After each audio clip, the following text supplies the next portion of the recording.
김치가 너무 셨다고 포기하지 말고 반 포기 정도인 1kg의 신김치를 준비해주세요. 김치의 신맛이 너무 강하지 않게 손으로 한번 훑어서 양념을 털어내주세요. 묵은지에 가깝다면 가볍게 한번 씻어주는 것도 좋고요. 이렇게 준비한 신김치는 큼직큼직하게 썰어주세요. 김치 꼭지도 잊지 말고 같이 썰어주세요. 안 먹을 거면 저 주시고요. 볶음이라면 무조건 넣어야 될 것 같은 양파는 반 개만 1cm가 조금 안 되는 두께로 채 썰어 준비해주세요. 오랜만에 완전체로 등장한 당근은 얇게 어슷 썰어주세요. 작으면 골라내기가 쉽지 않으니까 신김치와 비슷한 크기로 썰어서 반줌 정도를 준비해주세요. 물론 생략하셔도 좋고요. 대파도 큼직하게 어슷 썰어서 흰 대부분과 초록잎 부분을 고르게 섞어 크게 한 줌 정도 준비해주세요. 오징어도 준비해주세요. 오징어가 들어가서 맛없는 건 없으니까 이렇게 작은 건 2마리, 큰 건 1마리 정도면 되고요. 내장을 깨끗이 손질하고 먹기 좋기보다는 적당히 많이 먹을 수 있는 크기로 썰어주세요. 김치 3쪽에 오징어 1조각, 가족끼리 꼭 사전 합의 보시고요. 이제 양념장을 만들어주세요. 먼저 양조간장을 2스푼 넣어주세요. 그리고 고추장 1스푼도 넣어주세요. 색을 더해줄 고춧가루도 1스푼 넣고 이어서 다진 마늘까지 쉬지 말고 1스푼을 넣어주세요. 그리고 쇠고기 다시다 1작은 스푼을 넣어주세요. 다시다로 불편한 시선이 옮겨갈 때 슬쩍 설탕 1스푼 묻어가세요. 끝으로 맛술 3스푼을 넣어서 잔맛도 잡고 농도를 맞춰주세요. 완성된 양념장은 잠시 옆에 두고 웍에 들기름을 2스푼 둘러주세요. 들기름은 쉽게 타니까 아직 불을 붙이지 말고 썰어놓은 신김치를 먼저 넣어주세요.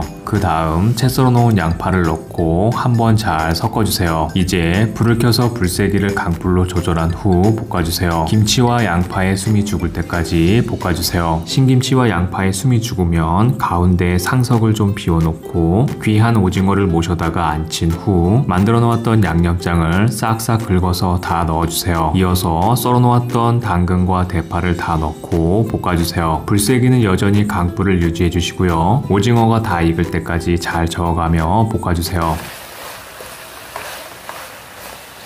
오징어는 오래 볶으면 질겨지고 물이 빠지니까 다 익으면 바로 불을 꺼주세요. 그런 다음 고소한 맛을 위해 통깨를 넉넉하게 2스푼 뿌리고 잘 섞어주세요. 밥 반찬으로 그리고 술안주로도 최고인 오징어를 넣은 볶음김치가 완성됐습니다. 밥도둑 볶음김치를 만들 때 오징어를 한번 넣어보세요. 오징어의 쫄깃한 식감과 감칠맛이 김치와 잘 어우러져 더욱 맛있는 볶음김치가 만들어집니다.